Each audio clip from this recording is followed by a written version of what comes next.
आज भ्रष्टाचार अपराध के इस दौर के अंदर क्या हम ये गारंटी से कह सकते हैं कि हमें न्याय देने वाला जज बिल्कुल निष्पक्ष तरीके से भ्रष्टाचारी नहीं होके हमें न्याय देगा? वो बायस्ड नहीं होगा, वो कमिटमेंट होगा न्याय प्रदान करने के लिए, अपनी इच्छा शक्ति होगी उसको कि आपको और मुझको न्याय मिले। पर इस कलयुग के दौर के अंदर ये अब इम्पॉसिबल सा हो चुका है। लगातार आती खबरों के अंदर कि जजेस के ऊपर ये इल्ज़ाम लग रहे हैं, वो इल्ज़ाम लग रहे हैं। कभी अभी यशवंत वर्मा जी के घर से पैसा मिलने वाली बात निकली, फिर 500 करोड़ रुपए की एक खबर निकली कि जज साहब के उसके बाद अब राउज एवेन्यू कोर्ट के एक जज साहब जिन्होंने 85 लाख रुपए, 1-1 करोड़ रुपए 16 आरोपियों से मांगी रिश्वत। तो आप कैसे कह सकते हैं कि आपका जज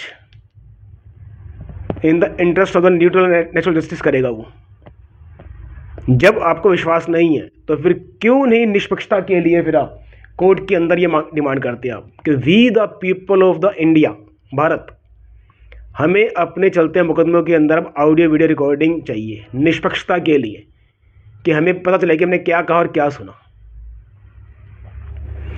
इसी प्रयास के लिए मैं करीबन 2011, 12, 13 से और 14 के बाद से तो लगातार नॉन स्टॉप ये डिमांड करता आ रहा हूँ। मैं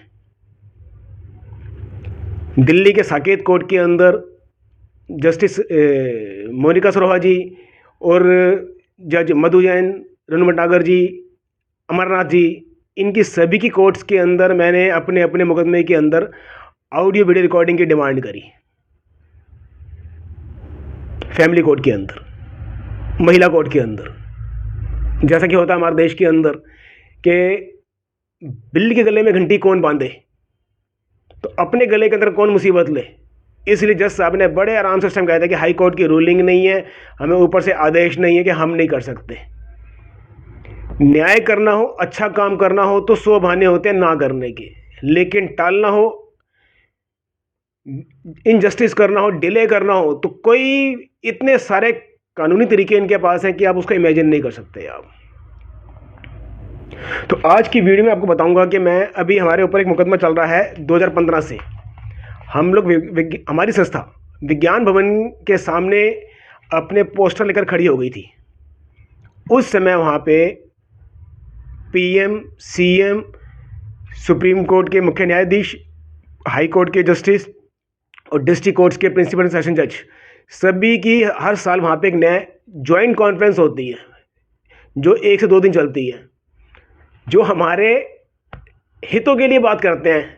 होती है वो अरबों रुपये फूका जाता है उसके अंदर, हर साल होती है, लेकिन आज तक उससे क्या मिला आपको? इन कॉन्फ्रेंस पे पैसा फूकने से क्या मिलता है? दिखावा होता है सिर्फ ये कि हम लोगों को चिंता है बड़ी। वो मुकदमा दिल्ली पुलिस ने हमारे पे किया था कि हमने वहाँ पे न्यूसेंस क्रिएट करी वहाँ पे हमने। अब हमने क्या किया वो तो भगवान जी जानते हैं।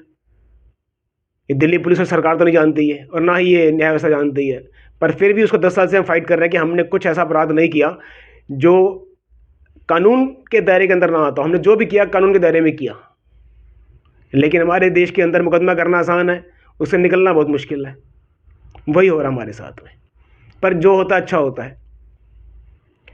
अभी लास्ट तारीख थी 19/12/2024 की। उससे 2 दिन पहले मैंने ई फाइलिंग करके एक एप्लीकेशन वहाँ पुटअप कर दी थी हमने अपने केस के अंदर कि अब हमें अपने केस के अंदर ऑडियो वीडियो रिकॉर्डिंग चाहिए। बस बहुत हुआ, अब हमसे यह न्याय नहीं सहा जाएगा।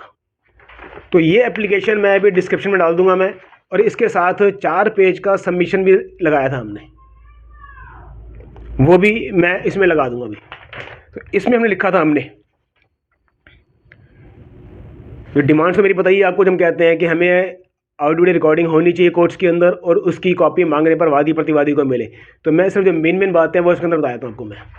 तो इसके अंदर मैंने लिखा था कि हमारी संस्था पिछले लगभग 1.5-2 महीने से कोर्ट्स के बाहर खड़े होकर वकीलों और पीड़ितों के ऑडियो वीडियो रिकॉर्डिंग के पक्ष में या विपक्ष में जो भी उनके विचार हैं उसका इंटरव्यू करती है।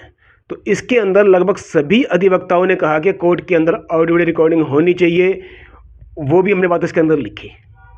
साथ में उन्होंने क्या क्या कहा वो हमने सबमिशन के अंदर लिखा। इस तरह हमने इसके अंदर डिमांड करी, और लेकिन साथ साथ हमने इसके अंदर प्रेयर के अंदर लिखा हमने,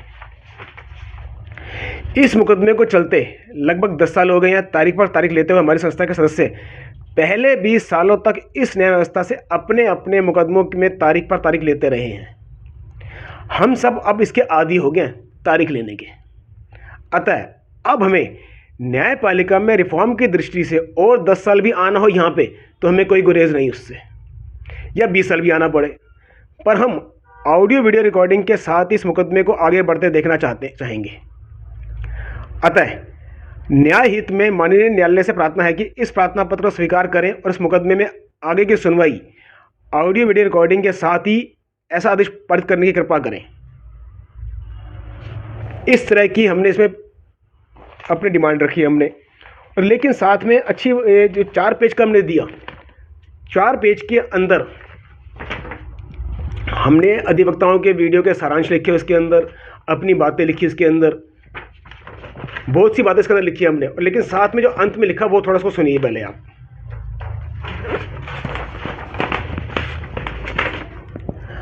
अगर माननीय न्यायाधीश उच्च न्यायालय या उच्चतम न्यायालय के नियम, कायदे, कानून, दिशा निर्देशों में हाथ बंधे होने के कारण इस मांग के पक्ष में नहीं दे सकते, आदेश नहीं दे सकते, हमारी मांग को पूरा करने में असमर्थ हैं और इस एप्लीकेशन को डिसमिस करते हैं, तो कृपया हमारे मुकदमे को होल्ड पर रख दें।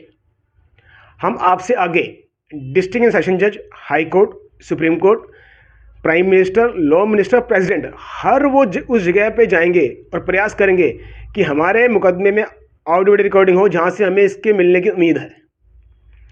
हमारी संस्था द्वारा हर दरवाजे और आखिरी दरवाजे तक के प्रयास को समय समय पर प्रत्येक 90 दिन में इस अदालत को कार्रवाई संबंधी सारी सूचना भी देते रहेंगे कि अभी हमारा प्रयास किस स्टेज पर है। हम डिस्ट्रिक्ट सेशन जज पहुँचे हैं, हाई कोर्ट पहुँचे हैं, सुप्रीम कोर्ट पहुँचे हैं, लॉ एंड जस्टिस डिपार्टमेंट पहुँचे हैं, प्रधानमंत्री के पास पहुँचे हैं, राष्ट्रपति के पास पहुँचे हैं। हम स्टेप बाय स्टेप आगे बढ़ेंगे। अब हम सबको अप्रोच नहीं करेंगे, एक एक करके आगे बढ़ेंगे और आपको उसकी सूचना देते रहेंगे। अतः आपसे अनुरोध है कि हमारे मुकदमे में सुनवाई के समय ऑडियो वीडियो रिकॉर्डिंग करवाई जाए, जिसकी कॉपी मांगने पर हमें दी जाए। और साथ में हमने इसके अंदर कह दिया गया है कि हमें इस मुकदमे को होल्ड पर डाल दिया जाए। हमें कोई इतराज नहीं होगा इस मुकदमे को होल्ड में डालने के लिए, क्योंकि बहुत हुआ। हम कब तक आपकी मनमानी सहते रहेंगे? We are the stakeholder of the judiciary system. अगर हम ना हो तो आप बेनिफिशियरी, जजेस इस सिस्टम के बेनिफिशियरी बन चुके हैं। कोई जरूरत नहीं है आपकी यहाँ पे। आज अगर पीड़ित यहाँ पे आना बंद कर जाए तो आपके हमारे घरों में पूछने आएंगे हमसे कि आपका अपराध हुआ, हम आपको न्याय देते हैं। कोई घटना हुई है आपके साथ, हम आपको न्याय देते हैं। हम आपके पास आते हैं तभी आप सिस्टम के अंदर बैठे हुए हैं, पर आपने अभी सिस्टम को एक जागीर सा बना लिया अपना। आपने उस जागीर को ब्रेक करना ही होगा। तो इसके पक्ष में ऑर्डर आया हमारे पास फिर अभी 16/5/2025 को। जज साहब ने उस टाइम मेरी एप्लीकेशन को लेके बड़े गुस्से के अंदर फाइल फेंक के 6 मिनट डेट लगाई थी कि ऐसे कैसे हो सकता है। ठीक है, हमने कोई बात नहीं, पर जब सबमिशन दिया उसके बाद हमने तो थोड़ा सा लगता है उन्होंने उसको पढ़ा होगा, थोड़ा फर्क से पढ़ा होगा शायद मेरे ख्याल से। तो अब उन्होंने हमें जो ऑर्डर दिया है, further it is seen that an application moved on behalf of accused for video recording for entire court proceedings is pending disposable for the reply of learned APP for state who is on leave today. Let reply to the application be called now on next date of hearing. अब next date of hearing है हमारी 20 सितंबर 2025 की। In the considered opinion of the court, let application moved by the accused person be decided before further prosecution evidence is conducted in present matter. Witness shall be re-summoned as and when required. It means कि हमारे case को कम से कम इस application तक तो अभी hold पर लगाई दी गया, बड़ी मुश्किल से लगाया गया। इससे पहले वो इसको सुनने को तैयार नहीं थे। इसी मुकदमे के अंदर मैंने पहले भी 2 बार एप्लीकेशन लगाई है, लेकिन तब का माहौल दूसरा था, तब की सबमिशन हमारी दूसरी थी हमारी। तो वक्त के साथ साथ फ़र्क पड़ता हर चीज़ होगा। ये सब मैं भी इसी वीडियो के डिस्क्रिप्शन में डाल दूंगा, एक ही बंच बना के वर्ड की फाइल डाल दूंगा, जिससे आपको कॉपी पेस्ट करने में आपको आसानी हो वहाँ से। ये एप्लीकेशन आपको देने का सिर्फ एक ही मकसद है, सिर्फ कि आप भी अपने अपने मुकदमों के अंदर ऑडियो वीडियो रिकॉर्डिंग की एप्लीकेशन लगाइए। पहले मैं इसके अंदर सिर्फ एप्लीकेशन डालूंगा, सबमिशन जो इसका मेन, जो इसका बेस है, जो इसकी ताकत है, वो मैं सिर्फ उसी को दूंगा जो एप्लीकेशन लगाने के बाद उसकी सर्टिफाइड कॉपी मेरे को व्हाट्सएप पे दिखाएंगे 7042418108 पर, व्हाट्सएप पर देंगे मेरे को भी दिखना चाहिए कि आप एफर्ट्स कर रहे हैं इस एप्लीकेशन के लिए। ये नहीं कि आपने सिर्फ देखा उसका फेंक दिया आपने। इससे आप आइडिया लीजिए, अपने उसमें खुद में सिर्फ पुटअप कर दीजिए आप इसका सबमिशन, और इसके बाद के और भी जो भी मटेरियल मेरे पास है सिर्फ उसी को दूंगा मैं जो एफर्ट्स करेगा। खाली पीली बातें करने वाले, हम साथ हैं हम साथ हैं हम साथ हैं वाले लोग सोशल मीडिया पर साथ होते हैं, उनसे ताकत मिलती है पर कितनी। तो इसलिए आप सड़क पर नहीं उतर सकते, अपने अपने मुकदमे ये प्रयास कीजिए। मुकदमा नहीं चल रहा तो सरकार और सुप्रीम कोर्ट को एक लेटर लिख के भेज दीजिए कि हमारे देश की पीड़ित जनता अब कोर्ट के अंदर निष्पक्षता के लिए ऑडियो वीडियो रिकॉर्डिंग चाहती है। उनको अपने इस भ्रष्ट सिस्टम के अंदर, भ्रष्टाचार के माहौल के अंदर जजेस के ऊपर विश्वास नहीं है। तो देखिए आप इस पर क्या प्रयास कर सकते हैं, कोशिश कीजिए आप, तभी हमारे देश के अंदर रिफॉर्म होगा। और ये मत सोचिए कि जुडिशरी के अंदर रिफॉर्म करने से कुछ नहीं होगा, सिर्फ न्यायपालिका के अंदर ही रिफॉर्म होने से हमारे देश के अंदर इतना रिफॉर्म होगा, हर सेक्टर में इतना रिफॉर्म होगा आप उसका इमेजिन नहीं कर सकते आप। क्योंकि दंड, जब किसी भी अपराधी, राक्षस, शैतान को दंड ना मिले तो वो उद्दंड हो जाता है। उसकी उद्दंडता को बांधने के लिए, खत्म करने के लिए दंड आवश्यक होता है। और दंड कौन करता है? न्यायपालिका। उसका अधिकार ना आपको है, ना मुझको, ना प्राइम मिनिस्टर को, ना प्रेसिडेंट को। इसीलिए जुडिशरी ठीक होगी तो हमारा देश ठीक होगा। इस पर अपना प्रयास कीजिए आप। अगर आपको लगता है कि ये वीडियो आपके साथ साथ औरों के भी किसी भी जरा से भी बेनिफिट में दे सकती है, उनके चलते कोर्ट मैटर के अंदर उनको मोरल बूस्ट कर सकती है, उनको हिम्मत दे सकती है कुछ करने, कुछ सोचने की, तो कृपया इसको लाइक्स, सब्सक्राइब, शेयर कर दीजिए आप, जिससे कि ये उन तक पहुंचे और न्यायपालिका के अंदर बैठे जजेस तक पहुंचे। क्योंकि मेरे जो शब्द हैं वो आपके विचार ही हैं। मैं आप लोगों से मिलता हूं, वही मेरे पास आता है, नहीं तो 2014 के अंदर आज के शब्दों में अंतर अपने आप आ गया होगा। एक्सपीरियंस आप लोगों से मिला है मेरे को इस चीज़ का, तो वही मैं आपको लौटा रहा हूँ सिर्फ, और वही आपने जजेस को सुनाना है आपने। तो इसको इतना शेयर कीजिए कि जुडिशरी के हर कोर्ट रूम के अंदर ऐसी हर वीडियो बजनी चाहिए कि वो अब किसी को एक अगली नेक्स्ट डेट बिना मतलब के दिन से पहले सोचे कि नहीं, हमारी वीडियो भी बन के यहाँ पे छप जाएगी, यहाँ पे फिर कि हमारा नाम लेके बोला जाएगा कि इन जज साहब ने इस पीड़ित को बिना वजह तारीख दी। वीडियो के अंदर ये बात सामने आ जाएगी, दुनिया जान जाएगी इस बात के बारे में कि वो जैसा अपनी सीट पर बैठ के कैसे काम कर रहे हैं, वो कितने ईमानदार हैं। वो ईमानदारी सिर्फ पैसा रिश्वत लेने से नहीं चलती, पता कि आपने रिश्वत लिया, पैसा लिया आपने। ईमानदारी आपके कर्मों के अंदर होनी चाहिए, कामों के अंदर होनी चाहिए कि आप जिस सीट पर बैठे हैं उस पर कितना % दे रहे हैं, कि अपना 100% दे रहे हैं या 1% दे रहे हैं, या वो भी नहीं दे रहे आप।